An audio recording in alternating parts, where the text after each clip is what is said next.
Salut les devs, j'espère que vous avez la pêche. On se retrouve aujourd'hui pour un tout nouveau projet avec Next.js et on va se coder un système d'authentification avec Firebase. Donc on pourra se connecter via Gmail, donc Google Gmail, ou alors en mettant une adresse email et un mot de passe via un formulaire. Au niveau du design, on aura quelque chose d'assez simple, un système de routage avec Next.js, donc plusieurs pages, page home, page à propos, page contact. Et ici, lorsque je vais cliquer sur le petit bonhomme de user, je vais avoir donc mon formulaire de connexion et je vais pouvoir toggle donc pour le formulaire d'inscription. Et vous voyez le petit bouton ici donc pour s'inscrire ou alors se connecter via Google. Donc si je me connecte via Google, il va me demander l'autorisation. Donc hop, je vais accepter et je vais me retrouver donc sur une page dashboard avec par exemple l'adresse email de l'utilisateur. Donc avec également le petit bouton de déconnexion. Et lorsque je retourne dans Home et que je reclique sur User, je retourne donc bien sur la page dashboard. Alors que si le user n'est pas connecté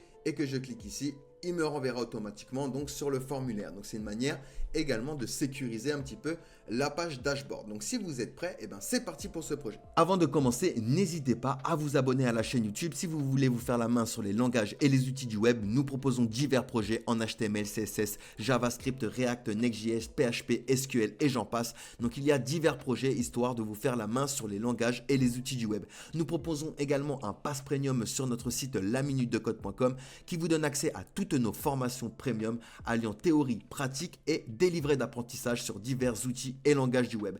Nous proposons également une page tutoriel où vous pouvez retrouver tous les tutoriels de YouTube avec les fichiers sources et si vous avez le pass premium, vous avez accès donc aux vidéos YouTube en avance. Nous sommes en live également tous les vendredis à 21h30 sur TikTok et YouTube pour pouvoir coder un projet ensemble. Donc si cela vous intéresse, n'hésitez pas à nous rejoindre et à vous abonner. En attendant, je vous souhaite un bon visionnage à tous.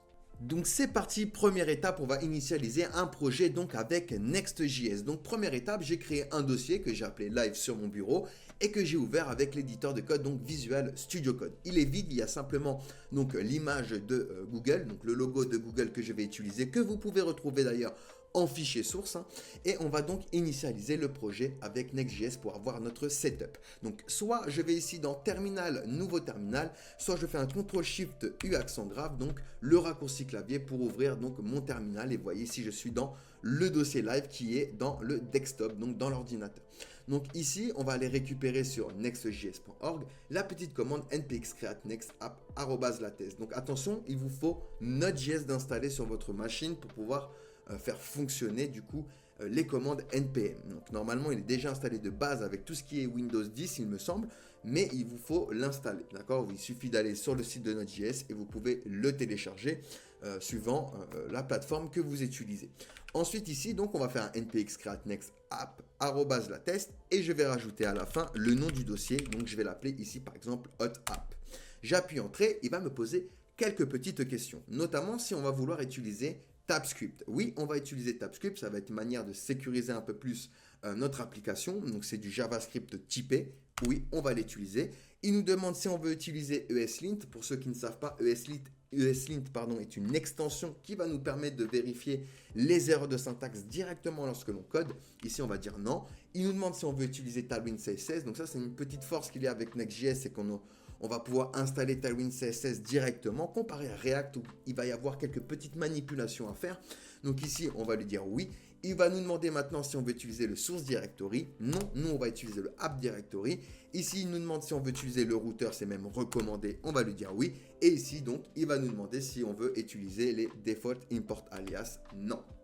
Donc on envoie tout ça, ça va installer donc tout ce qui est nécessaire. On a le dossier hot app, donc le nom qu'on lui a donné qui est apparu, un dossier node module qui apparaît, donc ça va faire fonctionner toutes nos dépendances qui se trouvent dans le package.json ici. Donc je vais simplement glisser mon image dans le dossier public. Dans le public, c'est là que vous allez donc stocker tout ce qui est média. On aurait pu faire d'ailleurs des dossiers pour bien compartimenter, donc images, vidéos, audio, etc. Et donc classifier comme ça nos médias. Mais ici, vu qu'il n'y a qu'une seule image, je ne vais pas le faire. Mais c'est une bonne manière de faire, de bien structurer l'application. C'est bénéfique pour vous pour pouvoir vous retrouver beaucoup plus facilement. Donc ici, hop, une fois que c'est installé, on va installer toutes nos dépendances. Ici, je fais un CLS, c'est pour clean le terminal. Et vous voyez ici, je suis dans le dossier live, je ne suis pas dans le dossier hot app. Donc soit je fais un clic droit ouvrir dans le terminal intégré, soit ici, je fais la commande cd hot app. Donc cd suivi du nom de dossier pour aller dans le dossier app. Vous voyez ici, maintenant, je suis dans le dossier app. Maintenant, on va installer 3 dépendances. React Icons pour pouvoir utiliser des petites icônes. Donc ça, c'est une bibliothèque très intéressante à utiliser. Firebase, donc pour la BDD. Et on va également utiliser Yup qui va nous permettre de créer des schémas de validation de données afin d'envoyer des bonnes données dans notre BDD. Donc ici, je vais retourner sur mon terminal et je vais faire un npm i pour install. Donc c'est l'équivalent à install. Et donc react-icons Firebase. Et donc, on va également installer Yup. Donc, il existe d'autres bibliothèques comme Yup qui permet de faire des validations de données. Mais Yup est l'une des plus populaires et l'une des plus performantes. Donc, je vous le conseille. Il y a également Zod qui est pas mal. Ben voilà, il en existe plein. Donc, à vous de choisir celui qui vous convient. Mais Yup est déjà très bien et très performant. Donc, une fois qu'on a fait ceci, on attend un petit peu que tout ça s'installe. On va d'ailleurs pouvoir les retrouver dans le package JSON au niveau des dépendances. On va avoir donc nos 3 dépendances qui vont apparaître avec la version utilisée, d'accord? Donc pour toutes les dépendances, on va les retrouver ici. Vous voyez ici, donc on a bien Yup, React Icons et Firebase qui est installé. Donc c'est bon, c'est parti, on va pouvoir donc lancer l'application. Maintenant, on va faire un npm run dev pour lancer l'application. Alors run dev, donc pour lancer l'application sur notre navigateur. Donc ça, je vais le fermer. Ça également, je vais le fermer. On va se garder Firebase et React Icons de côté. Il va me donner un lien ici, localhost. Donc, je vais simplement faire un contrôle et je vais cliquer tout simplement dessus pour l'ouvrir.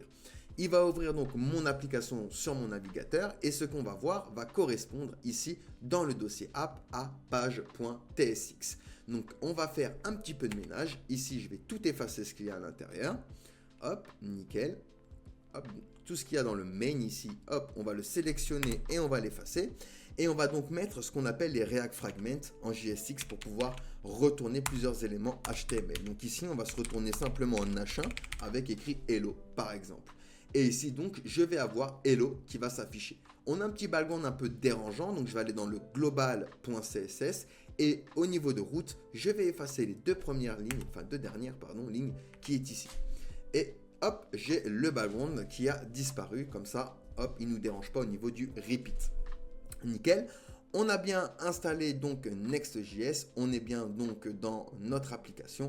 On va pouvoir donc passer à la suite. Très bien, deuxième étape, nous allons mettre en place nos pages. Donc pour faire des pages et faire un système de routage avec Next.js, nous allons nous diriger vers le dossier app et nous allons créer un dossier par page. Donc par exemple ici, nous allons avoir une page par exemple contact et à l'intérieur, je vais me faire un fichier donc page.tsx tout simplement. Ici, je vais faire le raccourci RFC. Donc ça, c'est grâce à une extension. Si vous n'avez pas cette extension, vous allez dans extension ici et vous recherchez dans la barre d'adresse ES7 de recherche pardon, ES7 React Redux React Native Snippet et ça va vous permettre donc de faire des raccourcis clavier comme ceci. Hop, je reviens donc dans mon explorateur et maintenant ici, si je fais un / contact, je vais me retrouver donc sur ma page contact avec le contenu ici page. Donc ici, j'ai bien page qui s'affiche. Donc je peux mettre ici par exemple page contact et je vais avoir ici donc page contact qui va apparaître. Donc ce qu'on va faire, hop, ici, hop, on va se mettre ça dans un H1 à qui on va donner la classe texte 4XL, donc c'est juste pour le design. On va le mettre en uppercase et font black, donc ça c'est pour la graisse d'écriture. Et à l'intérieur donc de cet H1, alors oups, j'ai mis un chapeau ici en trop. Hop, on va donc mettre page contact. Et dans la div, donc la div parente, on va également lui rajouter des classes de Tailwind CSS. Donc hScreen pour qu'il fasse toute la hauteur disponible, wfull pour qu'il fasse toute la largeur disponible, flex, item center pour le centrer sur Y et justify center pour le centrer donc sur X. Et page contact donc va bien se retrouver au milieu. Parfait, donc ça, on va pouvoir se l'effacer. Et ici, je vais pouvoir lui dire page contact. Hop, et on remonte. Donc, je vais copier ce code, CTRL-C, et je vais venir faire la même chose ici, dans le home. Donc ici, par contre, on va l'appeler page home, et on va mettre ici page home.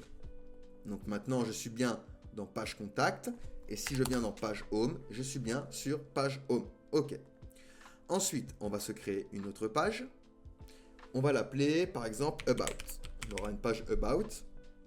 Donc même histoire, je vais faire un page.tsx et je vais me coller donc ce que j'ai copié dans ma page contact. On va l'appeler page About et ici donc ce sera page About. Ok, parfait. Hop, on peut fermer ceci. On va faire la même chose pour le dashboard. Donc dashboard. Ici, on va créer donc page.tsx. Et je copie. Et on aura donc page dashboard. Et ici, on va faire la même chose. Donc page dashboard. Il nous manquera quoi? La page sign in and up. Donc on va faire toggle un formulaire. Donc on n'aura qu'une seule page. Hein. Hop. Ici, donc on va l'appeler sign in. Alors in and up. Donc même histoire. On va se faire page.tsx et je copie ça et ça va s'appeler page sign in and up. Et par ici, alors sign in and up. Voilà, parfait. Donc là, on a toutes nos pages. On a notre page d'accueil, notre page about, notre page contact, notre page pour notre dashboard. Et on aura également donc le formulaire pour pouvoir se connecter et créer un compte. Donc ce que je vais faire également, c'est regrouper donc dans un dossier que je vais appeler hot entre parenthèses. Je vais regrouper du coup dashboard et sign in and up qui correspond à la même chose. Donc c'est pour grouper des pages, ça ne va rien changer hein, au niveau du routage.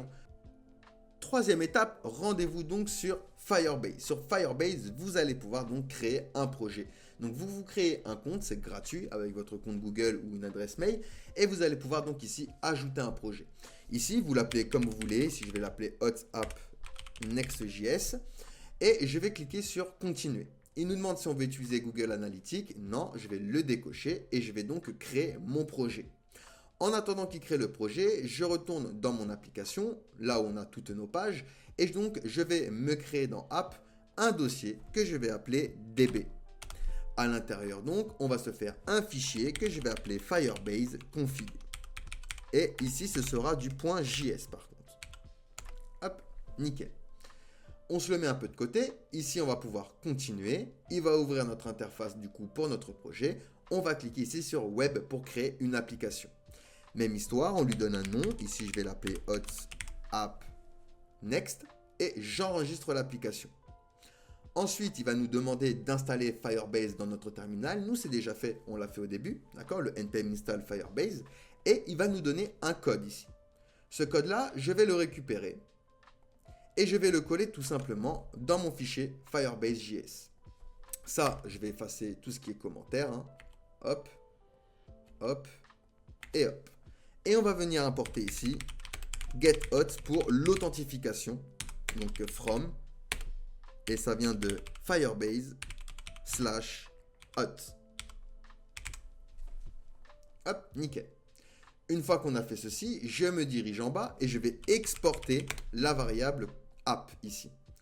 Et je vais me créer une autre variable que je vais exporter également, que je vais appeler hot, qui va utiliser donc getHot avec cette fameuse variable app comme argument.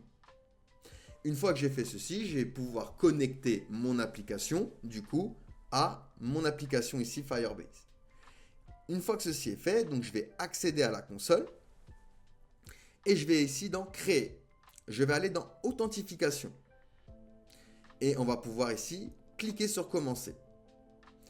On attend un petit peu. On va pouvoir donc lui dire avec quel système nous voulons l'authentification. Donc je vais pouvoir cliquer par exemple sur adresse email et mot de passe et je vais venir l'activer. J'enregistre et je vais faire la même chose. Donc je vais ajouter un fournisseur et je vais aller chercher Google que je vais activer. On met bien l'adresse email d'assistance qui est associée au projet et j'enregistre tout simplement. On attend un petit peu et du coup pour notre application nous allons pouvoir nous identifier avec soit une adresse email, soit un compte Gmail directement. Donc au niveau de Firebase, on est bon. On a connecté du coup via notre fichier ici, Firebase config, notre application. On va pouvoir l'utiliser maintenant pour faire nos manipulations.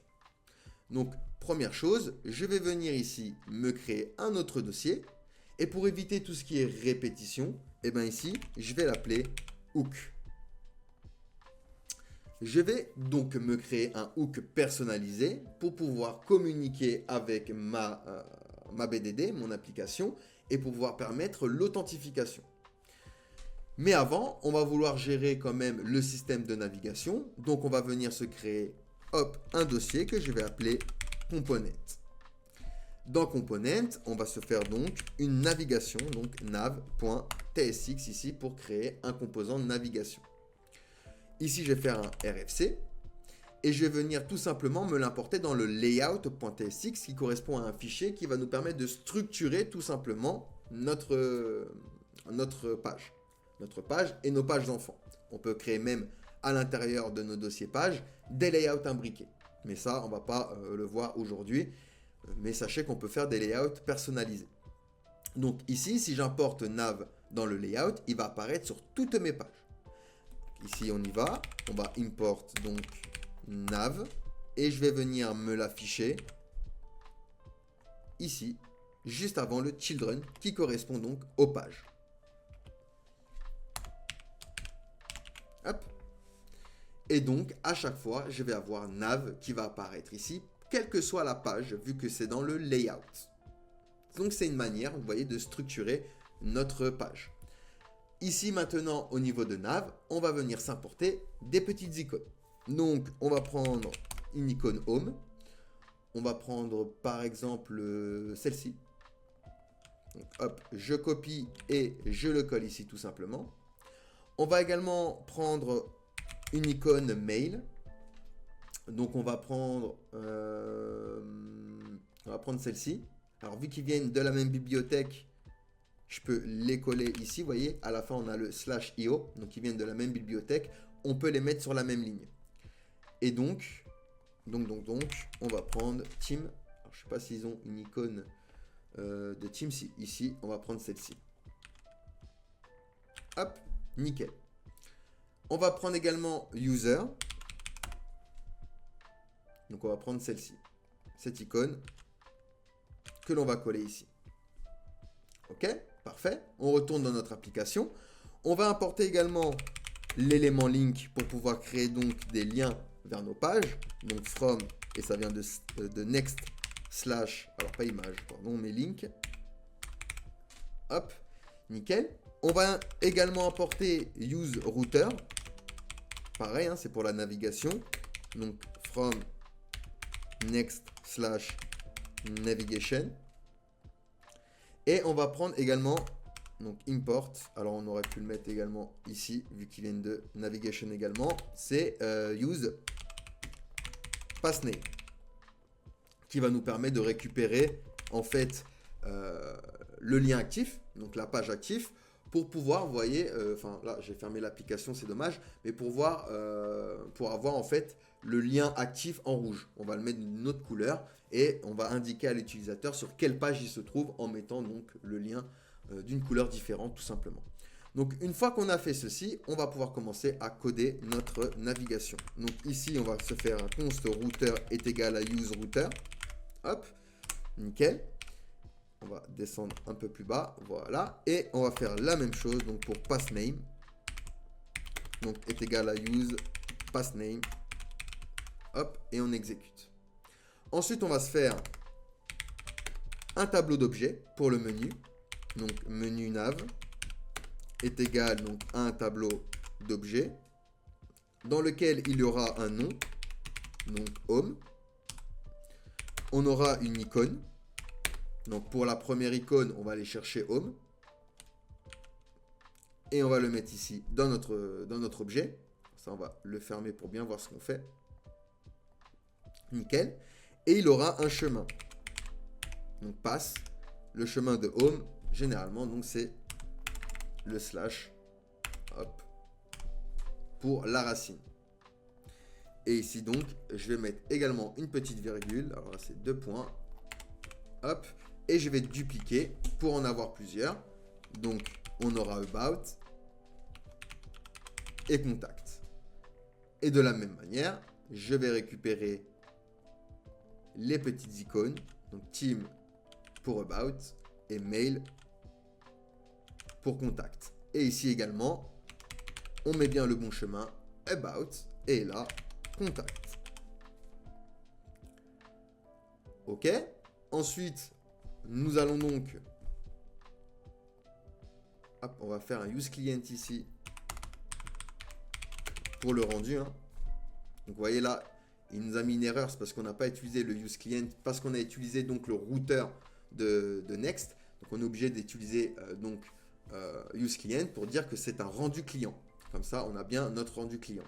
Et donc, on va pouvoir ici se return notre navigation au niveau de notre JSX. Donc, ce sera une nav à qui je vais rajouter des classes, donc class name, fixed pour que ce soit position fixe. On va le placer à top 0, left 0 également. Et on va lui dire, alors left, et on va lui dire z-index 100. Donc z 100. Ensuite, on va également lui donner une largeur maximale, un W full, et une hauteur de 50 pixels.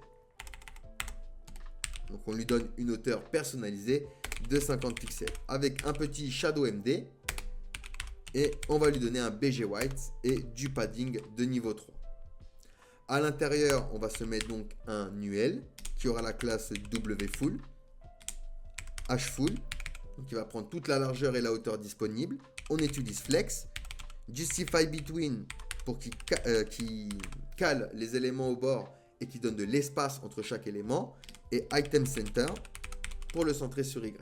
À l'intérieur donc de cette UL, on va se faire un LI avec un autre UL à l'intérieur, avec item center et gap 5, ça c'est pour la gouttière. Ici, on va pouvoir se retourner avec la méthode map nos liens. Donc on fait un menu nav.map et on récupère donc item. Hop. Ensuite, ça va nous retourner à chaque fois un LI, pardon. Hop. Et à l'intérieur du LI, on aura à chaque fois un link. OK? Au niveau du LI, vu qu'on utilise la méthode map, on lui met une clé. Donc une key, une clé unique. Et ici, ce sera item name au niveau de la clé unique. Hop. Donc on accède à notre objet, .name pour accéder à notre clé publique. Ensuite, on va se retrouver au niveau de notre link. Donc ici, on va lui rajouter également des classes, mais des classes de manière particulière, vu que nous voulons mettre le lien active en surbrillance. Alors link, pour pas qu'il y ait d'erreur, il faut lui rajouter le petit href, et ici ce sera item.pass pour accéder donc au chemin. Donc ici nickel.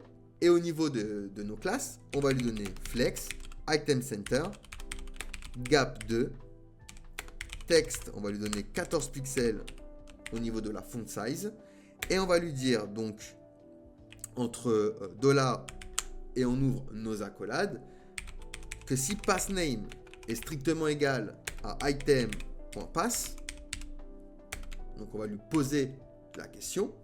Donc si c'est le cas, dans ce cas-là, il aura un textRed 700. Sinon, il aura un texte gray 700. Et lorsqu'on va l'over, il aura un texte red 700. Hop. Donc on lui dit que si le chemin ici correspond donc au pass du lien, alors tu le mets en rouge. Sinon, tu le mets en gris avec un petit effet de hover lorsqu'on survole le lien, tout simplement. Une fois qu'on a fait ceci, on va pouvoir donc retourner notre item.icon pour retourner l'icône. Et on va se retourner un span avec le item.name pour le nom.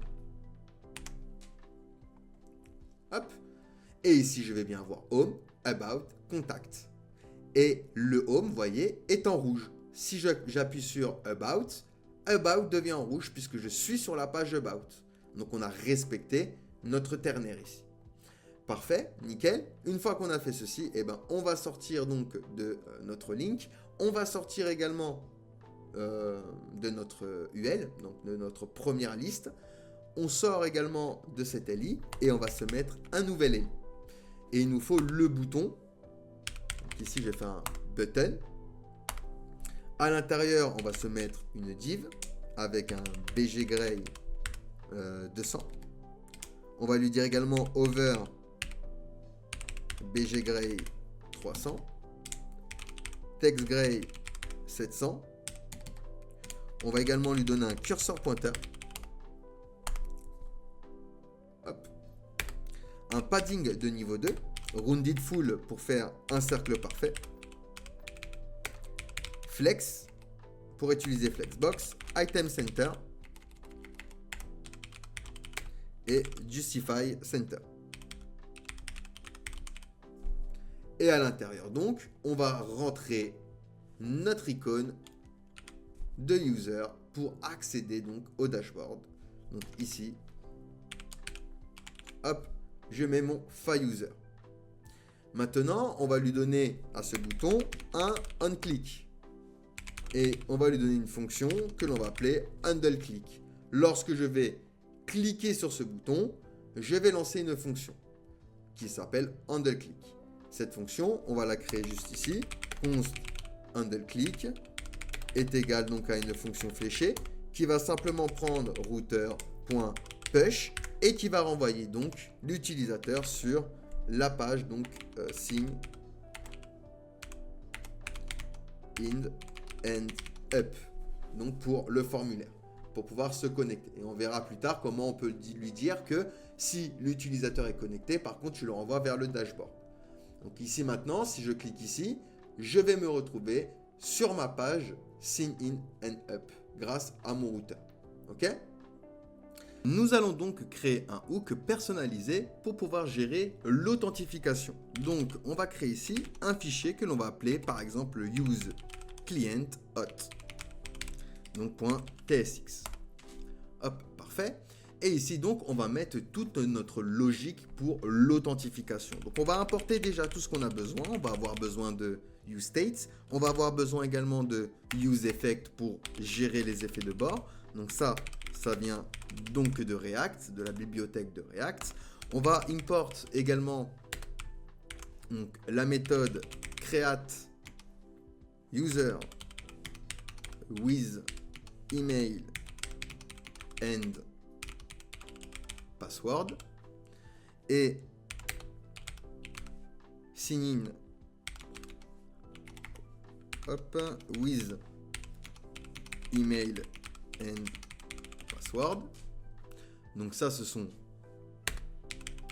deux fonctions qui viennent donc de Firebase /hot. Donc l'une pour créer un utilisateur via une adresse mail et un mot de passe, et l'autre pour pouvoir connecter tout simplement l'utilisateur avec son adresse mail et son mot de passe. On va également import hot, vous savez, la variable que l'on a exportée dans notre fichier de config. Donc on va aller le chercher dans DB et dans Firebase config juste ici. On va import également useRouter pour pouvoir gérer le routage avec Next.js, donc from next/navigation. Parfait. Et on va importer également donc onHot state changed. Donc ça, c'est pour lorsque le statut du user va changer, et user donc pour avoir les informations de l'utilisateur directement, et ça vient également donc de Firebase /hot. Alors vu que c'est vrai que hop, on l'avait importé ici, on va pouvoir les mettre sur la même ligne, hein. Hop, c'est mieux, nickel. Et donc on va importer également pour la connexion de Google, le Google Provider, donc Google Hot Provider, et le sign in with pop-up, pour avoir une petite pop-up lorsque nous allons cliquer sur l'authentification avec Google. Donc une fois qu'on a fait ceci, nous allons pouvoir initialiser notre provider. Donc ici const provider est égal à new Google Host Provider. Donc comme ça, on crée en premier lieu le provider de Google. Et ensuite, on va pouvoir créer notre hook pour l'authentification côté client. Donc const use client host, on va l'appeler. Ok. Donc c'est égal à une fonction fléchée. On va se faire un peu de place. Et on va se faire des variables d'état. Donc pour user, le state du user. Et on aura donc set user qui va nous permettre de changer ce state. Donc ça va être la fonction qui va nous permettre de changer ce state. Et on va lui dire que c'est égal à use state de user ou nul. Et on va le faire démarrer à nul. De la même manière, on va lui demander s'il est en train de se connecter. Donc is fetch. Et on aura set is fetch est égal à use state que l'on va faire démarrer avec un boolean à true. Ensuite, on aura un const router est égal à use router. Donc ça, c'est pour initialiser notre route. Et on va pouvoir commencer à se faire notre première fonction pour l'inscription de l'utilisateur. Donc pour ça, on va se faire une variable que l'on va appeler signup. Donc est égal à async qui aura email en paramètre qui sera de type string et password qui sera également donc de type string. Le mot de passe donc et l'email. Et on va enfermer ici dans un try catch. Donc on capture les erreurs éventuelles si jamais il y a une erreur. Donc si jamais il y a une erreur, on va simplement console log erreur signup. Hop. Par contre, si on a réussi, alors dans ce cas-là, on va créer une variable user credential qui est égale à await. Vu qu'on a utilisé async, la fonction est une fonction asynchrone. Donc on attend que la promesse soit résolue et on fait un await et on utilise create user with email and password en utilisant notre fameux hot pour connecter notre BDD et en lui disant email et password pour lui placer l'email et le password. Et pour récupérer les informations du user, nous utilisons cet user pour changer le state et on va récupérer donc user credential point user. Et une fois que c'est fait, on le renvoie vers le dashboard. Donc router.push et je vais push donc sur slash dashboard. On renvoie donc l'utilisateur directement sur le dashboard si c'est bon. Hop, nickel. Donc là, on va descendre en bas. Ce que je vais faire, c'est que je vais un petit peu dézoomer. Ok. Je vais rester dans cette fonction. On va simplement récupérer alors, toute la fonction là que je vais dupliquer. Donc ici, ce sera sign in et pas sign up. Donc là, ce sera donc pour la connexion tout simplement. Même histoire, nous allons récupérer l'email et le password que l'on précise que ce sera de type string parce que nous sommes donc avec TypeScript. Et au lieu d'utiliser sign in with email and password, nous allons utiliser sign in with email and password. On va arriver avec hot donc pour la connexion, l'email et le password. Pareil, on change donc le state de user en mettant les coordonnées du user et on renvoie l'utilisateur donc sur le dashboard. Par contre, s'il y a une erreur, on va lui dire sign in, comme ça on sait que l'erreur vient de cette fonction-là. Donc une fois qu'on a fait ceci, on a nos deux fonctions pour la connexion et pour l'inscription. Maintenant, nous allons faire une fonction pour la connexion de l'utilisateur avec Google. Donc, on va l'appeler login with Google. Donc, c'est égal à une fonction asynchrone. Et donc, si le résultat est bon, nous allons faire une fonction result qui va utiliser également await, vu qu'on utilise async comme fonction asynchrone. Et on va utiliser donc sign in with pop-up, en utilisant donc hot et le provider donc de Google. Ensuite, nous allons utiliser une variable user qui sera égale à result.user. Ensuite, nous allons lui dire que si user est déclaré, donc si user est true, dans ce cas-là, même histoire, on le push vers dashboard. On le renvoie sur dashboard. Donc ça, c'est la fonction pour pouvoir connecter donc l'utilisateur avec Google. Ensuite, on va faire un hook d'effet pour gérer le changement d'état d'authentification de l'utilisateur. Donc pour ça, on va utiliser useEffect qui aura en premier lieu donc une fonction fléchée, en deuxième lieu un tableau de dépendance. Qu'est-ce qu'il va surveiller? Ici, il ne va rien surveiller en particulier.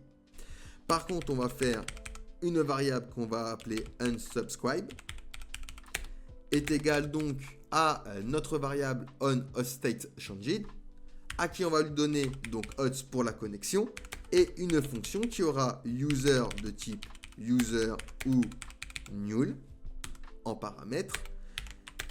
Et cette fonction aura une condition si user est déclaré, donc si user est true, alors hop, if si user est true, alors dans ce cas-là, on vient changer le state de user avec set user et user. Et on replace set isFetch à false. Donc là, il n'est plus en train de se connecter. Par contre, else, si ce n'est pas le cas, alors set user, on lui placera null et set isFetch, on va lui placer à false également. Pardon.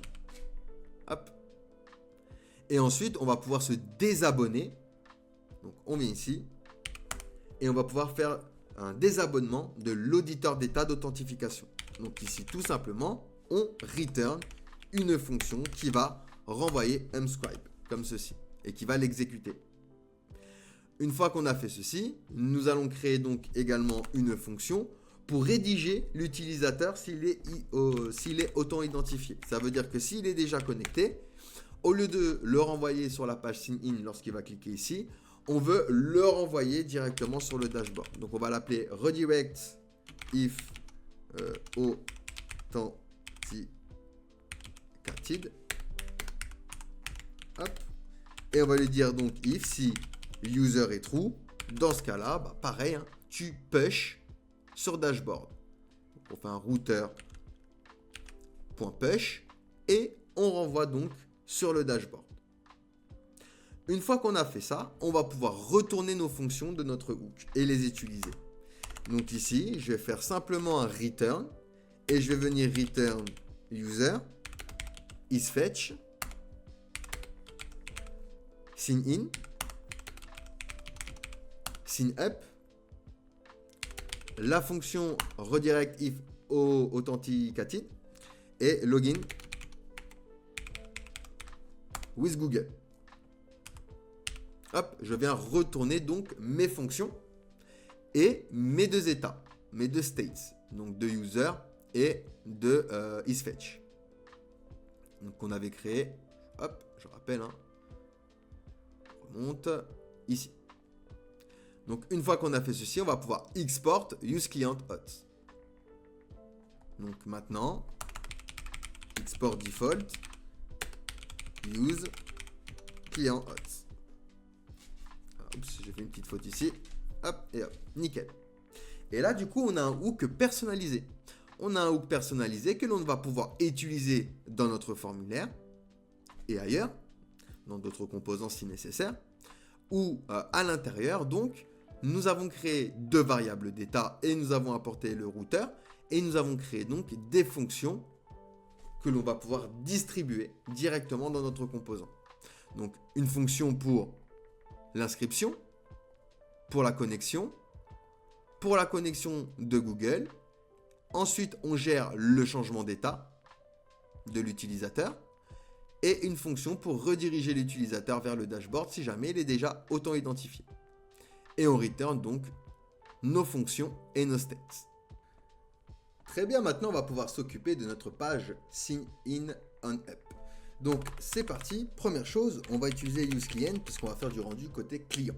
Et on va importer tout ce qu'on a besoin. On va avoir besoin de states, donc on va importer ici useState et change event pour changer un événement. Donc ça vient de React, from React. Parfait. Ensuite on va importer les éléments qu'on a besoin pour yup, donc as yup, on va leur surnommer yup, on lui donne un alias from, du coup yup. Donc hop et hop. Donc ça c'est pour le schéma de validation de données. Ensuite on va import notre hook useClientHot, donc from, et on va aller chercher hop dans notre dossier hook notre petit fichier useClientHot. Donc ici hop et hop.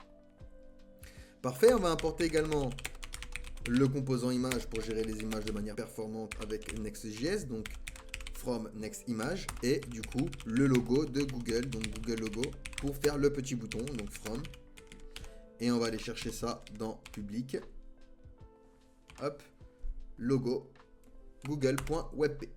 Nickel. Ensuite on va créer donc une interface. Vu qu'on est en TabScript, on va devoir gérer du coup les données, le type que l'on va recevoir. Donc ici, on va dire email qui sera de type string et password qui sera également lui de type string. Hop. Donc les deux seront donc des chaînes de caractères, tout simplement. Hop. Parfait. Ensuite, on va pouvoir créer le schéma de validation pour le formulaire. Donc, pour ça, on se crée une variable que je vais appeler schéma. Est égal, on va utiliser donc le yup.object. Alors, object, hop, nickel. Et on va utiliser donc .shape et à l'intérieur, on aura un objet donc qui va avoir l'email et on va préciser que l'email sera lui de type yup.string, donc il sera de type string. On précise que ce sera un email. Donc, si jamais il n'est pas d'un format valide, on va lui dire format invalide. Et on va lui dire qu'il est requis. Donc, .required. Et ici, s'il essaye d'envoyer l'email, enfin le formulaire sans l'email, on va lui dire hop, hop, hop, email requis. Ensuite, on va faire la même chose pour le password. Donc, ça, je le duplique. Et ici, on va lui dire password qui sera de type string et qui sera également requis. Par contre, on peut enlever email. Et ici, on va lui dire mot de passe requis, tout simplement. Et c'est tout. Cette variable va nous servir tout simplement à valider les données que l'on va vouloir envoyer. Donc maintenant, ce qu'on va faire, c'est récupérer tous nos fonctions et nos états que l'on a mis ici dans notre hook. Donc ça, je vais le récupérer, CTRL-C. Et je vais venir donc me le mettre ici entre accolades. Et lui dire donc que ça vient de mon hook useClientHot, hop, que j'exécute comme ceci. Ensuite, on va se faire une variable d'état pour faire toggle notre formulaire. On va utiliser un seul formulaire. Donc ici, on va l'appeler signup_active et set is signup_active. Donc ça, ce sera un boolean, donc est égal à useState que l'on va faire démarrer à false et c'est juste pour faire toggle notre formulaire. Connexion, inscription, connexion, inscription. Ensuite, on va faire l'état pour les données de notre formulaire. Donc ici, ce sera form data et cette form data qui sera égal à useState qui respectera notre interface form data et que l'on va faire démarrer avec un objet qui aura email, hop, chaîne de caractères vide et password, pareil, chaîne de caractères vide. Alors, on va mettre les mêmes cotes. Nickel. Donc ça, c'est pour récupérer du coup les informations du formulaire. Et on va faire l'état pour les erreurs de validation également. Donc const error. Error et set error. Hop. Donc ce sera égal à useState. Et on va utiliser partial pour qu'il respecte un minimum le form data, donc notre interface. Et on va faire démarrer ça à un objet vide pour le moment. Ok? Parfait. Une fois qu'on a fait ceci, on va pouvoir commencer à coder nos fonctions. Donc première chose, on va faire une fonction pour gérer le basculement entre les modes connexion, inscription. Donc pour ça, je vais l'appeler handle form change. Donc c'est quand on va changer le formulaire. Dans ce cas-là, on va lancer une fonction fléchée qui va tout simplement récupérer la fonction setIsSignUpActive et me donner le contraire de sa valeur. Donc ici, on va lui dire, je veux le contraire du state isSignUpActive, qui est de base à false. Donc à chaque fois, on va faire un espèce d'interrupteur true, false, true, false. Ensuite, on va réinitialiser également hop, les inputs. Donc ici, on va dire que cette forme data est égale à email, chaîne de caractères vide, et password, chaîne de caractères vide. Hop, on réinitialise du coup le formulaire. Et de même pour les erreurs. Cette erreur, hop, je viens lui dire que c'est un objet vide. Ensuite, une fois que j'ai fait cette fonction, qui va nous servir, comme je vous ai dit, à toggle le formulaire, on va faire donc une fonction pour lorsque l'on va changer la valeur de l'input. Donc on appelle ça handle input change par exemple. Donc c'est égal à une fonction qui aura event en paramètre et on va lui préciser que event sera de type change event de type HTML input element. Donc on précise que c'est un HTML input element. Et ici donc, on aura une fonction et cette fonction va récupérer donc const name et value qui sera égal à event.target, à ce que va rentrer l'utilisateur dans nos inputs. Et de là, nous allons changer le state de form data, donc cette form data, avec une fonction qui aura pref data en paramètre, qui représente les anciens data, d'accord, avant la modification. Et on va lui dire que tu vas récupérer donc pref data avec le spread operator et name entre crochets $value. Une fois qu'on a fait ceci, hop, nous allons pouvoir créer une fonction pour la connexion, l'inscription, pardon. On va commencer par l'inscription. Donc l'inscription, la connexion, ce sera la même chose ici. Donc ça va être à peu près la même fonction. Donc ici, on va l'appeler handle signup. Et je vais lui dire donc que c'est égal à une fonction fléchée. Donc ici, on va utiliser notre schéma. Donc schéma.validate form data. Et ici, on va lui donner un abort early. Et on va le placer à false. Alors, early que l'on place ici à false. Donc ici, on fait la validation de données du formulaire en utilisant notre fameux schéma. Ensuite, nous allons pouvoir utiliser .zen. Donc on aurait pu utiliser un catch également. Et ici, on va utiliser donc de notre hook la fonction signup qui aura formData.email et formData.password. Donc on appelle la fonction signup de notre hook useClient pour pouvoir se connecter. Et si jamais il y a une erreur, dans ce cas-là, on génère une erreur avec une fonction qui aura pour paramètre validation error, hop, qui sera de type yup.validation error, validation error, et cette fonction, cette fonction va nous créer une variable pour formater du coup l'erreur. Donc on va l'appeler formatted error,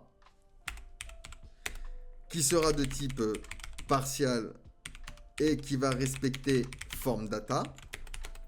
Et on va faire démarrer ça à un objet vide. Ensuite, on va lui dire justement que validation error.iner.forEach pour tous les éléments du coup de mon tableau.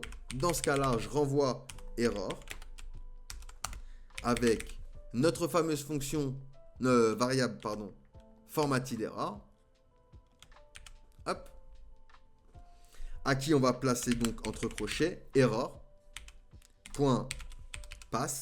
as key off pour récupérer la clé de form data.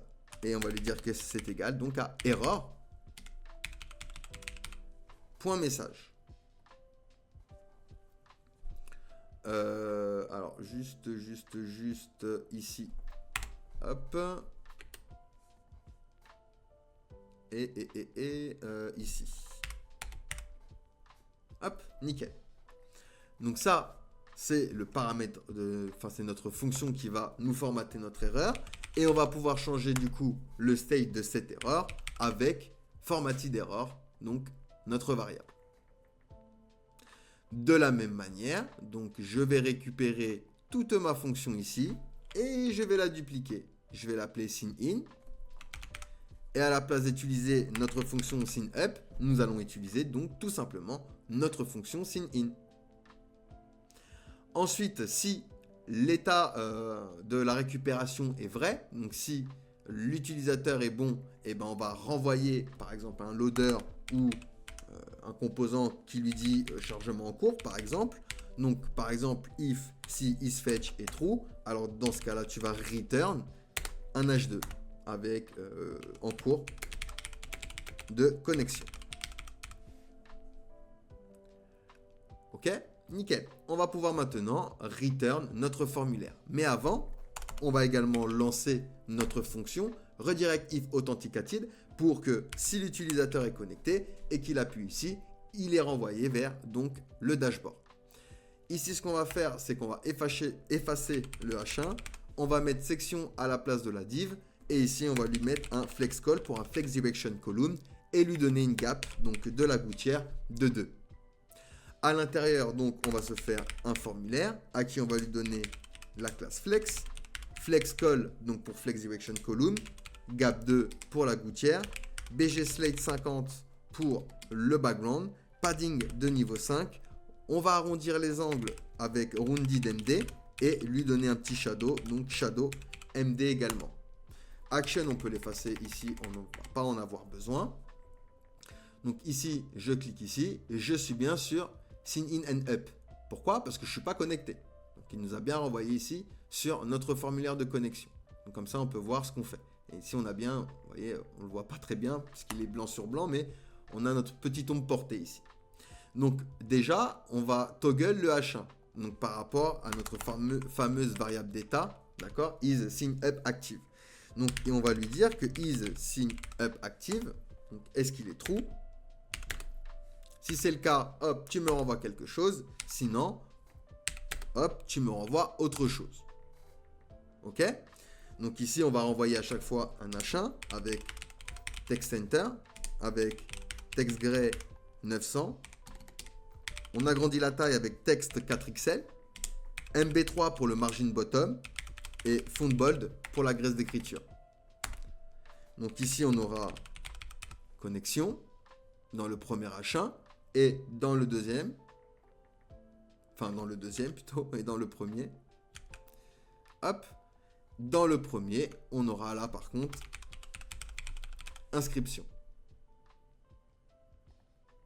Ok, donc ici on a connexion puisque eSynUp n'est pas active. Mais lorsqu'on va mettre l'événement pour changer du coup cette variable d'état, il va pouvoir nous la rentrer, nous changer notre titre. Donc maintenant, hop, je descends en bas et on va se faire donc un label avec text slate 900.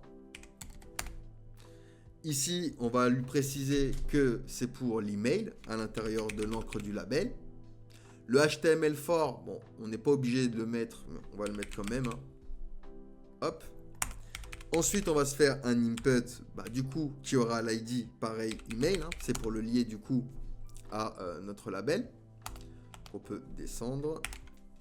On va se faire un petit peu de place parce qu'il va y avoir pas mal d'attributs ici. Hop, nickel. Donc, il sera déjà de type email. On va changer le type. Hein. On va le mettre en type email. Ensuite, on va également lui donner un onChange. Donc ici, on va lui donner notre fonction handle input change. Alors, handle input change. Nickel. Et la valeur. Donc ici, on va dire value. Et dans la value, on va lui donner form data.email pour le lier à notre schéma. Pardon. Et on va pouvoir lui donner également un name. Donc name, pareil. Pour le name, ce sera email. On va lui donner une classe, donc H10 pour la hauteur, border, et border slate 900 pour la couleur. Rounded, on va faire en rounded MD, et un padding de niveau 4. Ok? Nickel. Donc maintenant ça, je récupère tout ça et je le duplique. Donc ici, on aura la même chose pour le mot de passe, donc password. On va le mettre en français. Mot de passe. Ok. Ici, on va lui préciser que c'est le password. On laisse le handle input change. D'accord? Ça bouge pas. Et le type, on peut le changer. Donc ce sera un input de type password. Le name également. Oups. Ce sera également de type password. Et l'ID pour lier du coup notre label. Donc on précise bien également que ce sera un type password. Ensuite, on va gérer les erreurs. Donc entre celui-ci, je vais lui dire si erreur est true. Donc si error.email est true, alors, donc et tu me renvoies directement un P, un paragraphe. Alors hop, il va pas accepter le raccourci. Hop, donc on se met un P avec du coup l'erreur.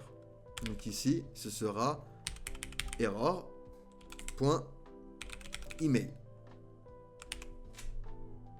Hop, qu'on avait rentré, je vous rappelle, dans notre schéma. Hein. Donc ici, on va lui rajouter un class name avec un text rate 500 pour le mettre en rouge. De la même manière, ça, je vais le récupérer et je vais me le mettre ici en bas pour faire la même chose avec le mot de passe. Donc ici, ce sera password et password. Ok? Donc maintenant, on a bien notre email et notre input. Par contre, si j'essaye de les envoyer, bon là on n'a pas encore le bouton, hein, mais si j'essaie de les envoyer, je vais avoir mes messages d'erreur qui vont bien s'afficher. Maintenant, on va devoir gérer le bouton. Pareil, tac, on va venir ici. On va lui dire is sign up, active, est-ce qu'il est true? Donc même histoire. Hein. Hop. Si c'est true, tu m'envoies quelque chose, sinon tu me renvoies autre chose. Hop. Donc ici, eh ben, tu vas me renvoyer un button, donc un bouton, qui sera de type button, qui aura un one click. Donc on va lui donner handle sign up, donc notre fonction pour l'inscription. Et à l'intérieur, donc on va mettre c'est s'inscrire. S'inscrire. On va un peu le styliser. Donc on va rajouter quelques petites classes. BGray 600. PX3 pour le padding à gauche et à droite. PY, on va mettre 1.5. Text white pour mettre le texte en blanc. MY3 pour le margin en haut et en bas. RoundedMD pour arrondir un petit peu les angles. Et un over. BGray 700. Sinon, bah, tu me renvoies un autre bouton de la même manière, sauf que ici, ce ne sera pas handle sign up, mais handle sign in. Et donc ici, ce sera connexion. Hop, connexion. Ok? Donc là, alors là, on a une petite erreur. Ah oui, j'ai mis 2 points en trop ici. Donc éventuellement, il ne va pas comprendre. Alors hop, je retourne ici et j'ai bien donc mon bouton de connexion. Si j'essaie d'envoyer, email requis, mot de passe requis, j'ai bien mes messages d'erreur qui apparaissent, donc qui correspond, je rappelle, à notre schéma de validation ici. Vous voyez, format invalide, email requis, mot de passe requis. Ok. Donc ici, on a enfin nos petits boutons. Maintenant, il faut un événement pour pouvoir toggle tout simplement le formulaire. Donc ça, hop, je vais le dupliquer. Hop. Et à la place donc du button ici, on va se mettre un A. Alors, ce qu'on va faire, c'est qu'on va même tout effacer ici. Et je vais tout effacer ici également. Hop, voilà. On va se faire un A. Donc dans le A, on va lui donner un TextRed 500.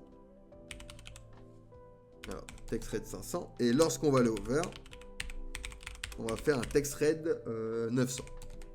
Hop. Donc au niveau du href, on va lui dire qu'il va pointer sur rien. On aurait pu mettre un bouton à la place. Hein. Et ici, on va mettre un, alors one click et pas one can play, one clique donc notre handle form change, notre fonction pour toggle du coup le formulaire. Ici, on va mettre déjà un compte, donc se connecter. Et si jamais, hop,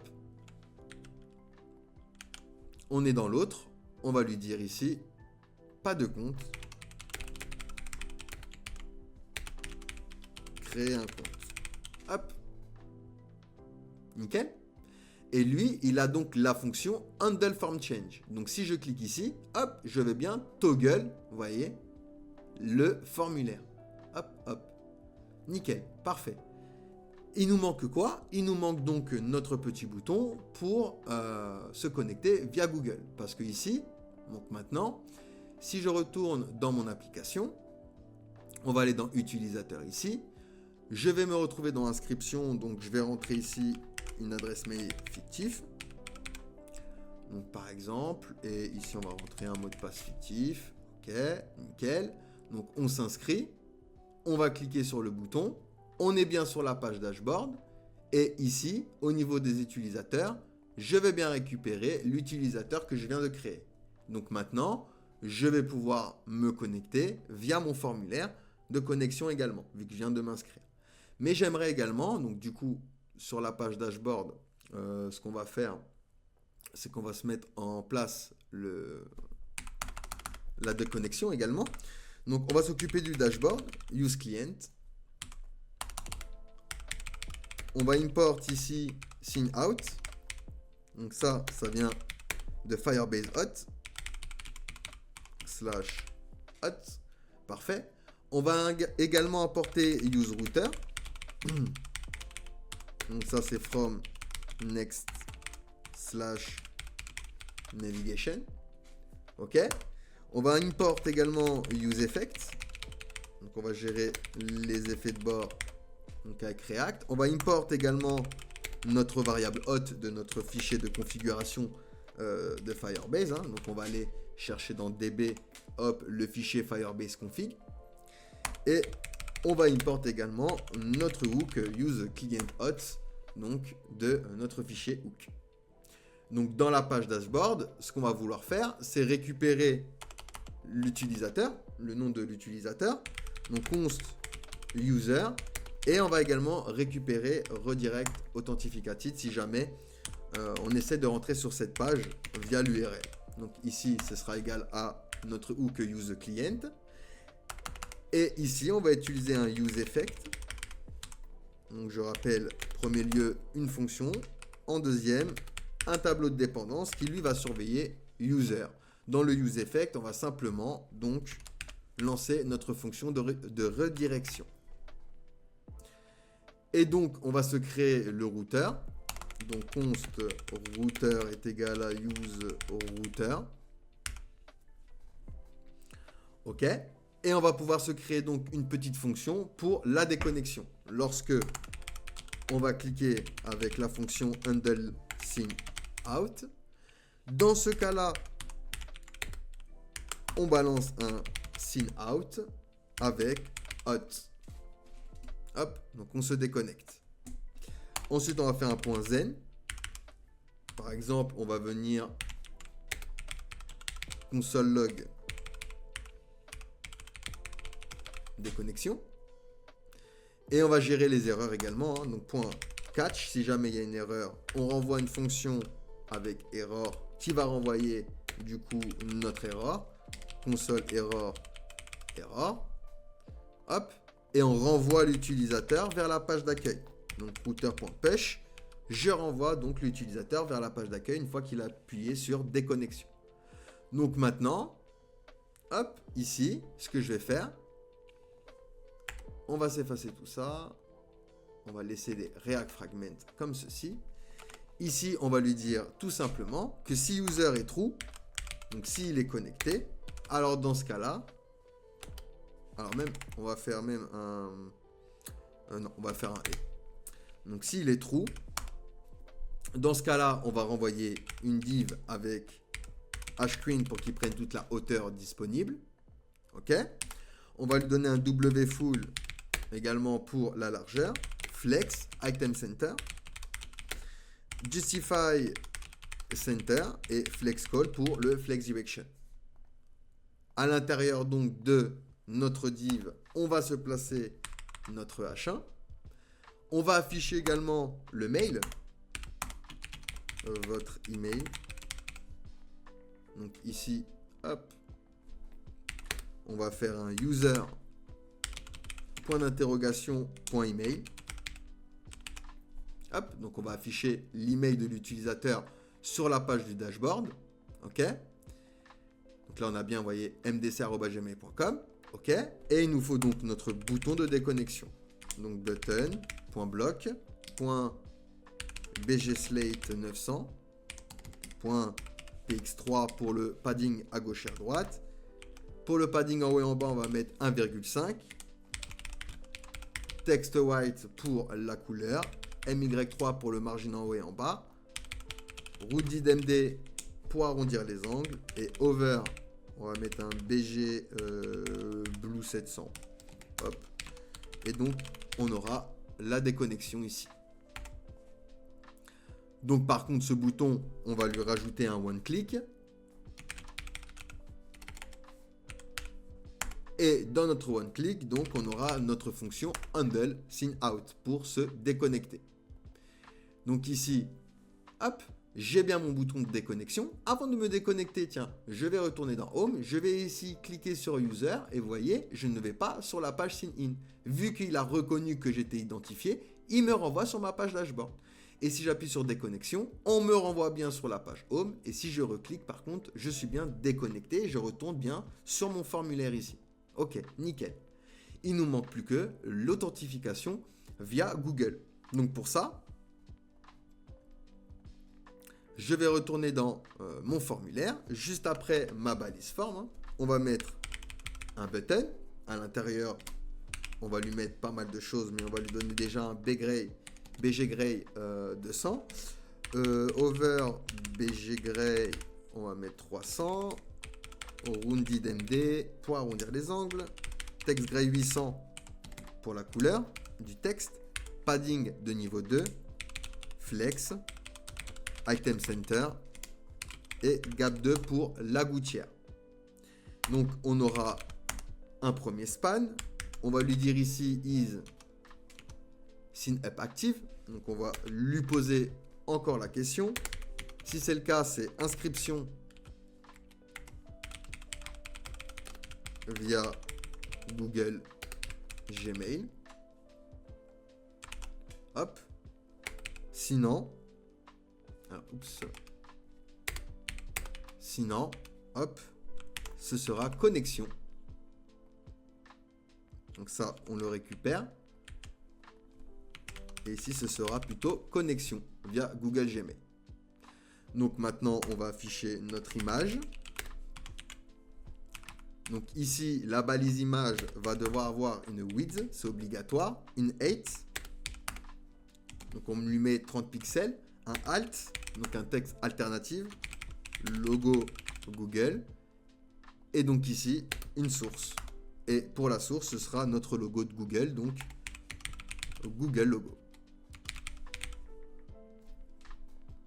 Ok, donc ici, je refresh. Et j'ai bien ici mon petit bouton. Et si je toggle, j'ai bien inscription via Google Gmail et connexion via Google Gmail. Donc maintenant, à ce bouton, one click, on lui rajoute notre fonction Login with Google qui fait partie de notre hook. Je rappelle ici, hop, on avait donc fait la fonction Login with Google qui va nous retourner une pop-up pour l'authentification. Donc maintenant, si je clique sur connexion via Google, j'ai une pop-up qui apparaît. Il va me demander l'autorisation. Donc je vais choisir mon adresse email. Je valide. Et je vais me retrouver donc sur ma page dashboard avec l'email, la minute de code @gmail.com. Sur Firebase, pareil, si je refresh, je vais bien avoir l'utilisateur ici. Vous voyez, fournisseur Gmail.